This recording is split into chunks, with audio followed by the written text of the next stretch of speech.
Are you tired of the same old pro wrestling? Then check out the amazing action on Powerslam.tv, the biggest indie pro wrestling channel in the world.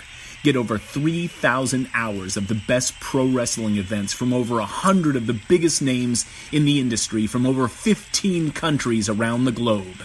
Get your free trial today at Powerslam.tv.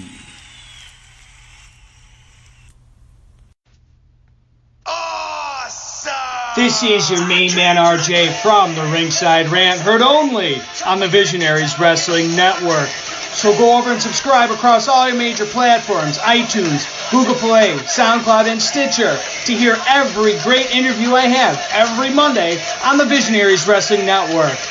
Go over and follow the show's page on Twitter @_Ringside Rant. Follow the network's page @BizWrestleNet. And, as always, embrace the vision.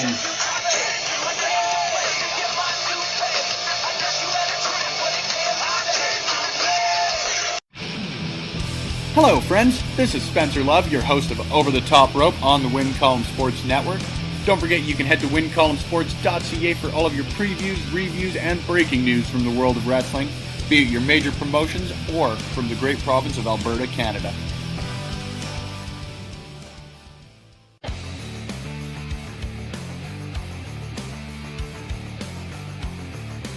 If you like podcasts and you are listening to on Backbreaker Media, then you should listen to me, Chris Parrish, and myself, Manoia, and the Sounds of Struggle, because we are literally the most entertaining duo you'll ever come across in Western Canadian wrestling, baby. We talk about things like wrestling and other sports we like.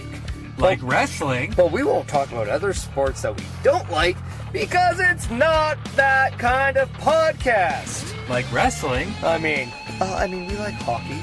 And wrestling. And we like football. And wrestling. And we also like to drink beer. While wrestling. Well, not while wrestling, but while watching wrestling. Yes. Yeah. If you want to get into a conversation with Maniac and Chris Parrish, then you need to tune into the Sounds of Struggle live on Backbreaker Media. Every Thursday. That's when we hope to drop, but sometimes Mike Malawany doesn't do his job right. Or we're too drunk to forget. Yeah, that happens too. Yeah. He can bleep out the swear word, because we weren't supposed to do that. Oh, but I'll try not to swear. I can't do it. Yeah. Let's face it, the two of us, we're real. And spectacular. And we're a little bit of all right. Yeah. We're also strugglicious. That we are. That was kind of the key. We're supposed to be strugglicious. Oh, sorry, I'm drunk. Yeah. So, if you don't want to listen to us, then no. You're stupid, because we're entertaining. And if you want to listen to us, then come listen to us on Backbreaker Media. Yeah. What he said. Later, bitches.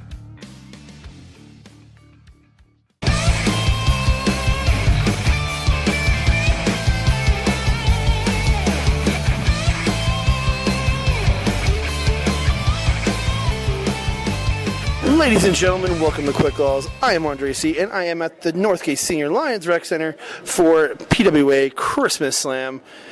And I have a great something to say here, making their return to the podcast for the first time in I don't know how long. I'm making the return to PWA, the first couple of PWA.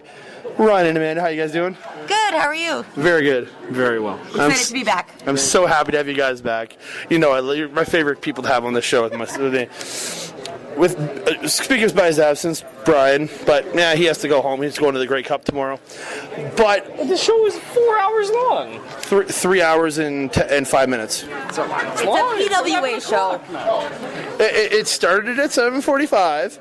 It ended at 10:50. That's 3 hours and 5 minutes. That's okay. I'm just a sleepy little guy. Sleepy. Yeah. So we're gonna get right into it because we want to go home and sleep, as he said. Yeah. And we start out with with a surprise return to PWA, the second surprise of the night because D2 came back, and it is Hollywood Dusty Adonis. Swear on the pod or no? Yeah. Okay. You're allowed to, but I don't encourage... Keep it to one because I just think it's fun. Oh, just like Mick Foley. Yeah. He keeps it to one in his shows. So the return of Hollywood Dusty Adonis. I love this guy. I've hung out with this guy. This guy is amazing. I'm so happy to have him back. But comes out and turns heel immediately. Yep. Yeah, and all the while doing so while looking like fucking Mo from the Three Stooges. Like, what just happened? I thought he looked like Fandango. A little bit, yeah. Yeah. A combination of the two. Yeah, and turns heel and challenges PWA women's wrestler Zoe Sager. Yeah. So the man's hadn't. I guess this is a PWA women's match again because he is a former PWA women's champion. Yeah. I think it's maybe Stampede's women's champion. I can't remember, but he's been a former women's. PWA women's champion. Yeah. So actually. A good match, and so Zoe Sager getting beat up for the majority of it, but in the end she does pick up the win. You're a winner of the match, Zoe Sager. You guys, how do you enjoy the opener? I thought it was good once you kind of wrapped your head around it because it was weird to see. Dusty's awesome and to have him back was great, but it was odd to see him and then this fresh-faced new woman wrestler. I find it hard when She's so small. Yeah, it's odd to get your head around, but then as soon as it's kind of started rolling, it was really good. And seeing new women in the PWA is always exciting. Yeah, that's always a big thing. She's not really new. She's been here for a few months already. Sorry, new to us. I know, I'm kidding. I'm just bugging you guys. I like, as Amanda said, I love it's fantastic to have more women wrestling. It is sometimes the intergender stuff is a little bit uncomfortable.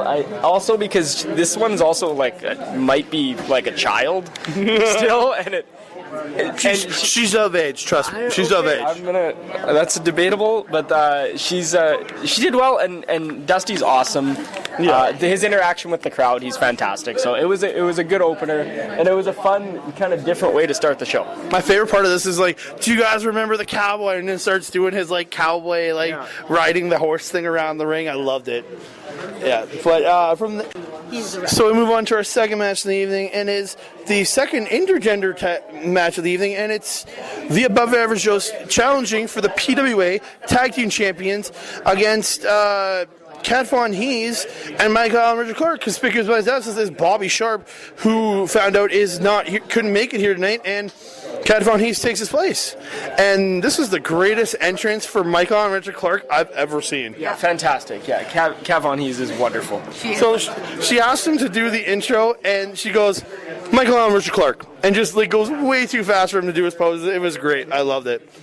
Yeah. And then to get into the match, and I really enjoyed this. I'll say this: I always love Kat in the ring working with guys. She's great. Because she's a big girl, and she can throw a lot of these guys around, which is surprising, which you usually don't see. But she can toss these guys around, and I thought a really, really good match. But in the end, the Above Average Joes pick up the win and become the PWA Tag Team Champions. Absolutely. Ending Michael Allen Richard Clark and Bobby Sharp's reign at 1 month. They only won the titles a month ago. And so we got new tag champions, the Above Average Joes. They're the two best friends that anyone could have. Yeah, they legitimately seemed like they were so excited and they were best friends and they're just having a blast wrestling. Yeah, so your thoughts on the match? It was a fantastic match, and I always appreciate the interactions between the tag team partners. Michael Allen Richard Clark and Kat had a really good rapport back and forth, and the charisma that all four of these performers have is fantastic, and it just makes the match even that much more enjoyable. Ryan. She's good at podcasting, man. That's true. Got to get her on another show. I agree with all the points. 100% kudos to Amanda. Yeah, I really enjoyed this. I don't have anything more to say. You stole my thunder. Yeah, I really enjoyed it. Really did. So we're going to move on to our third match of the evening. It is a singles match. Davey O'Doyle, a member of the league with Braden Parsons and their valet. I'm sorry to say, I do not know her name. I wish I did. Taking on everybody's favorite Kid Chocolate Mojabari. And this match was really good until the finish, where you had the valet, again, I don't know her name, distracting the referee. Braden Parsons got in, hit a wasteland, and then Davey O'Doyle ended up hitting the Vader bomb, or the O'Doyle bomb, as he calls it, to get the win. And good match, but I'm disappointed for the interference. Yeah, it was a really good match, and I'll let Ryan talk about. They called the league. The league, yeah. Huge league. I'll let Ryan talk about that because Ryan is their new biggest fan. Yeah. But yeah, it was really good, and Mo is just electric. The way he just flies across the ring really brings such a coolness and athleticism to the whole thing. Yeah, I just love the league. They're the best. They're like 18-year-old me's spirit animal. Sucks. Thanks, Brian. Like, Bye, Brian. yeah, they're me. Sorry, guys, I can't stay, but I'm going to Grey Cup Cave, so have a good one. Merry Christmas, everybody. Bye. Bye. Yeah. My Thunderbat. These guys are pretty much exactly how I conducted myself as a human being 10 years ago.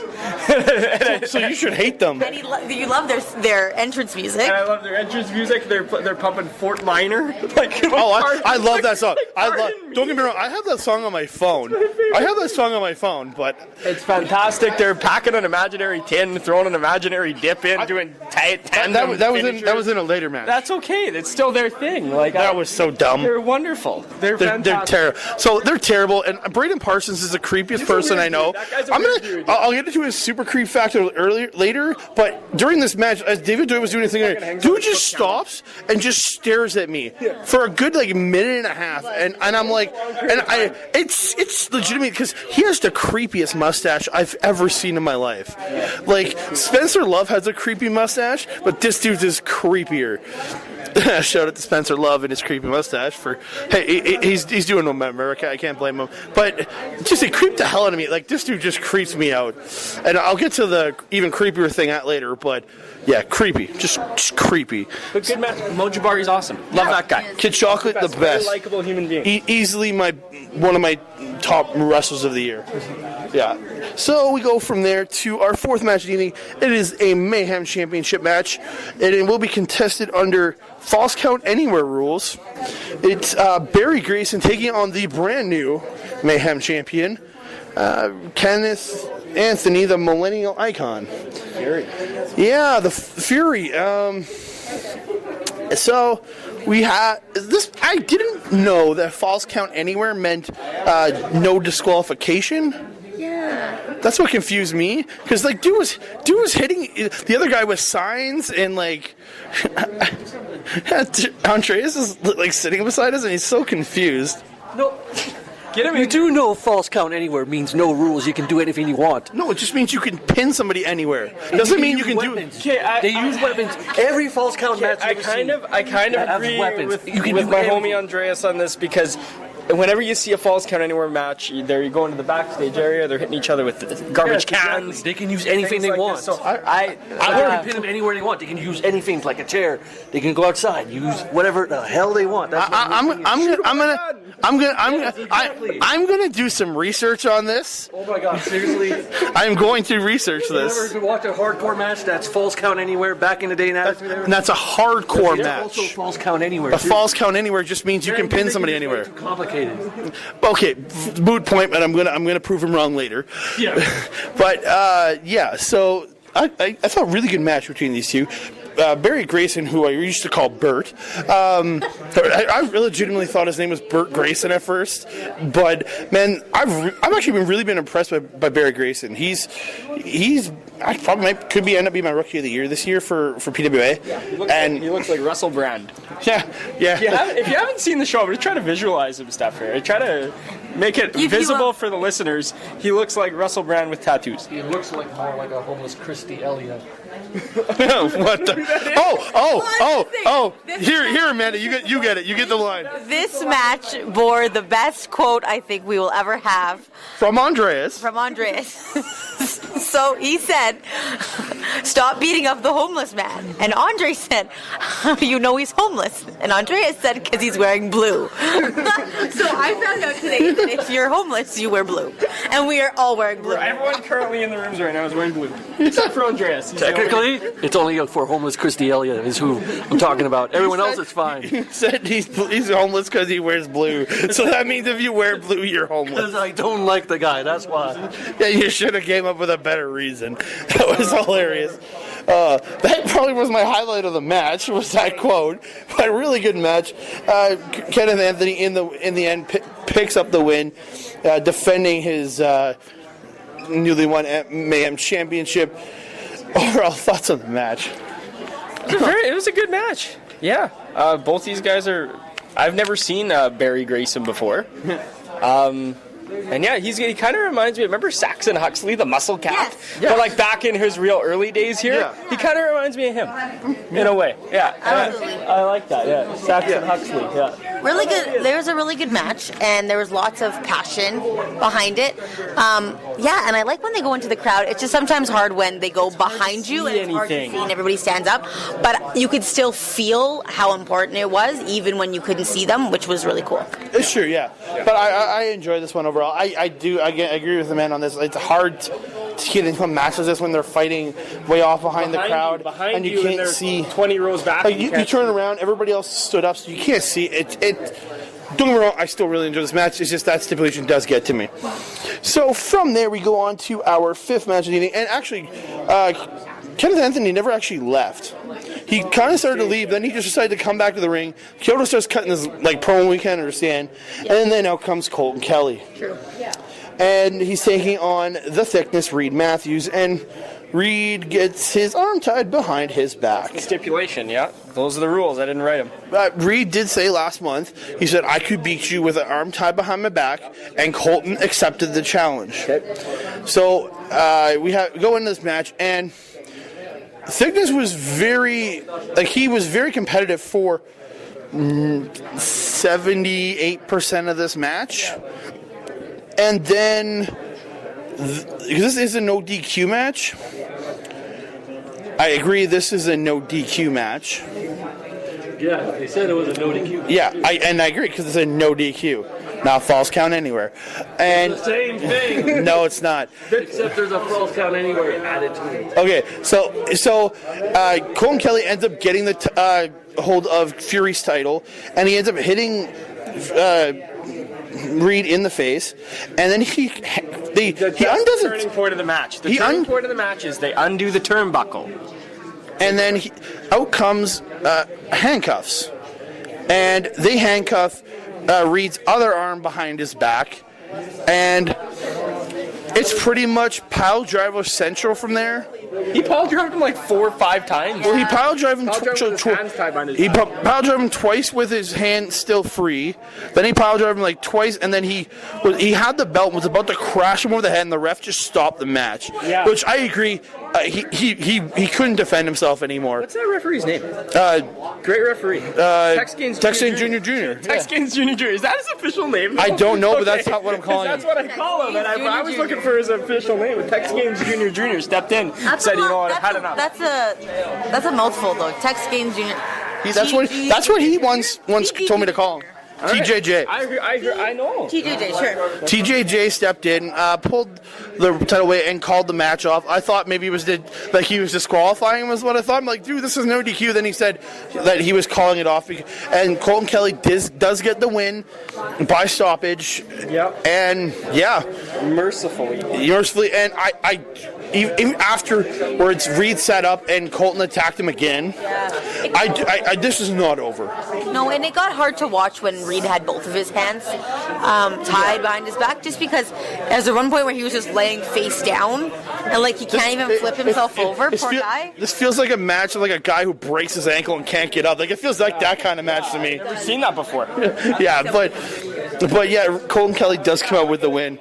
So from there we go on to essentially my main event of the evening, and it is the Team Hall of Fame taking on the Western Lions in Duke Durrango's retirement match.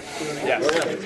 So you got the Western Lions versus Team Hall of Fame, easily my main event of the night, and this is Duke Durrango's final match, and I was so happy I got to be here for this, because as much as I rag on the guy, the dirtiest man I'll ever meet, but he's so good. His ability in the ring, and he showed it tonight. But your winners are the Western Lions, pinning Duke Durrango. Yes. They took Chris Steele out and threw him into the merchandise area. He was out for the rest of the match. But Duke did mount a good comeback 2-on-1, which was really good. But then in the end, he did go down to a tombstone, the Mushroom Stomp tombstone, and I love this match. It was a great match, yeah. They went as a true tag team match for a little while, threw Steele into the merch stand. Duke mounted a pretty valiant comeback, complete with a springboard moonsault off the second rope. Yeah, which was incredible. And then a Canadian Destroyer. So busting out 2 new moves in his final match. He's a senior. Yeah, but I really enjoyed this match. Amanda? Yeah, MRB and BBD, it goes without saying. We say it every time they have a match, but it's really hard for it not to be the best match, just because everything they do is so crisp and so clean and so spectacular looking. But on the other side, you have Chris Steele and Duke Durrango, and they're amazing at what they do too. And Duke is just, he's so entertaining. From the moment that the first time we came, he was just the most entertaining guy there. But also you can tell that everybody regards him so highly. The other wrestlers, the other people, everybody in this promotion just thinks the world of him, and that just even makes it even cooler to be able to be here for his last match. Yeah, like a true professional, and as is known, you do the job on the way out, and he did the job on the way out, and then this crowd rose and gave the guy a stand. The Lions just left, went to the back.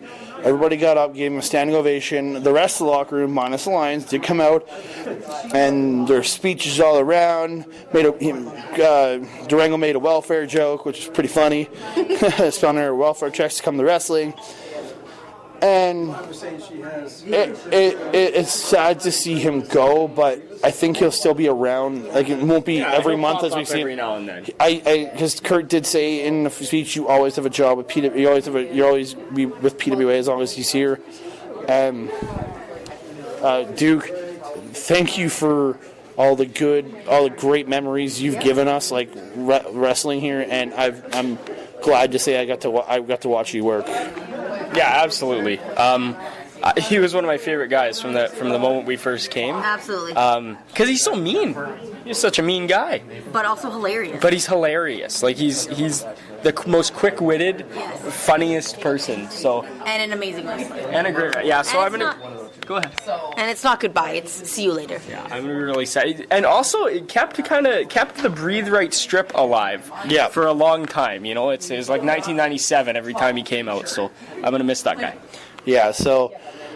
We'll miss you, Duke. And if you want to know more about Duke, please check out the link is shared on our Backbreaker Media page. Mike did write a great article about Duke Durrango on I can't remember the website right now, but it's on our Backbreaker Media page. Just share the link, so please check it out. So we went to intermission from there, and we come back and we get a PWA Commonwealth title match, and it is Sean Moore defending against the other third of the league, Braden, Mr. Creepy Parsons.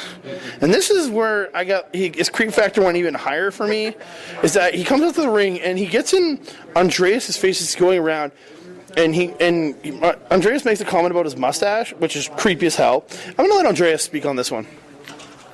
All I said was yo, there goes the guy with the creepy mustache, and he goes straight to my face, goes you want to feel it? You want to feel it? He's like, God damn it, you got this rapey vibe on you, man. It was creepy. I'm sorry, Braden, you creeped the hell out of me, dude. But We got Braden Parsons and Sean Moore. Sean Moore, always one of my favorite guys to watch wrestle here, and killed in the ring. And then at the end, you had a repeat of the earlier match. You had the valet, I can't remember her name, get up and she was distracting the referee, and David O'Doyle comes in to attack, but Sean Moore actually defends himself, tosses David O'Doyle out of the ring, and then hits his running shotgun knee and gets the pinfall victory. Yeah, and that running shotgun knee looks awesome. Yes. By the way, very definitely scary. The best one in the promotion. Yeah, the best one maybe I've seen. It was a solid match, really solid guys.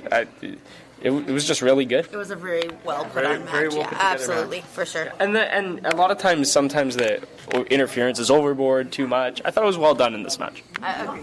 Yeah. So from there, we had Ivan in the ring, and he brought out Chris Rockin to talk about let us know that the anniversary show and Night of Champions will be in Edmonton again next year. Sorry, Calgary, you lose. And but you won't tomorrow. Don't worry. And Kurt comes out and he makes the announcement that there will be a special guest at the anniversary show making his return to PWA for the first time since I think around 2005 or 2006 is TJ Wilson, better known as Tyson Kidd, which is huge for this company because the guy hasn't been back since then. He hasn't made an appearance with this company since then, and he's a current WWE backstage producer too. Yeah. It's huge for me because I've been a fan of this guy forever. He wishes me a happy birthday every year on my birthday. I've yet to meet him. I want to meet this guy so bad. Yeah, that's fantastic. I'm very, very excited. And behind the scenes news, we did talk to Kurt just a few minutes ago, before we paused during the podcast, and he did say that he will not be wrestling because he can't be due to the injury he suffered a couple years ago. He cannot wrestle, and it will just be a pre-show meet and greet, which is very understandable. And Kurt said there will be more surprises to be announced on what will happen on that show. So please stay tuned to PWAWrestling.ca and PWA Wrestling CA on Twitter for more announcements for what's coming for the anniversary show. But from there, we go on to the main event of the evening, and it's for the PWA Championship. It is Sheik Akbar Shabaz defending against the Heavy Metal Rebel, one half of the ROH Tag Team Champions and 1/3 of SCU, Frankie Kazarian. I was so excited for this tonight. I'm a huge SCU fan. I've been watching Kaz since the early days since I started watching TNA back in 2004. Huge fan. So the match, they shook hands at the start. It was like a mutual respect match, and really, really good match. Kaz showing why he's the ROH World Tag Team Champion. But in the end, Sheik hit the camel toss, went for the pin, but the Lions came out and interfered, pulled the ref from the ring, and he called for making a no contest. Before we get to the aftermath, your thoughts just on this PWA Championship match?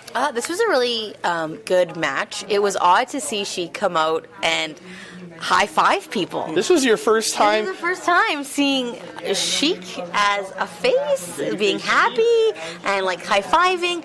Now this match, some matches right off the bat is just comes out guns blazing, power, bang, boom. This one took a little time to build, but it just kind of gradually grew, and when it really hit its stride, it was awesome. Ryan?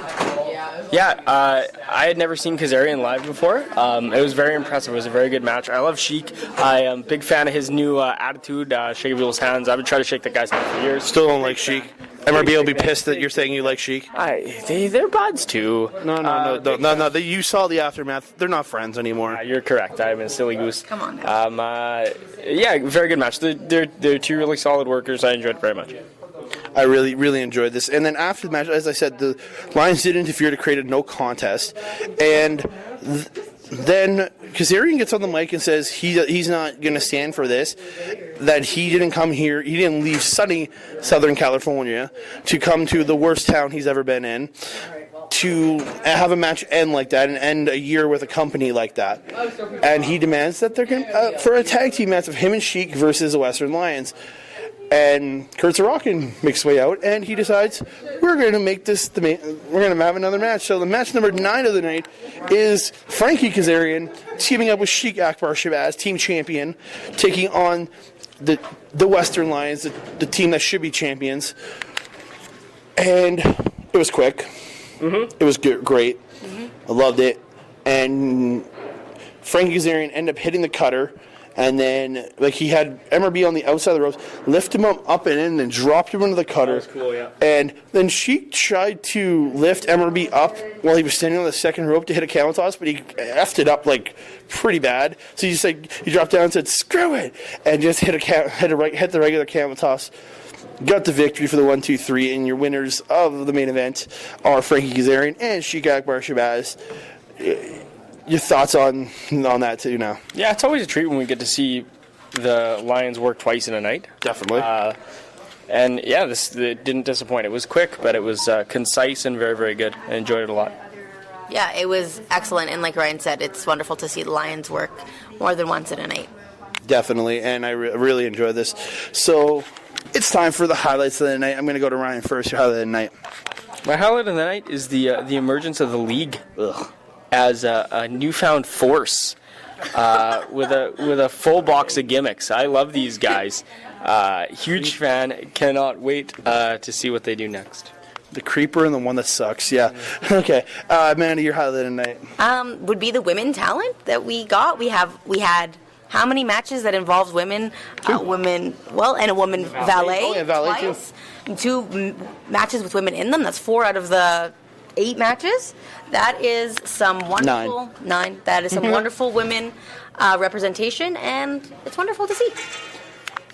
My highlight of the night goes to the Western Lions versus Team Hall of Fame.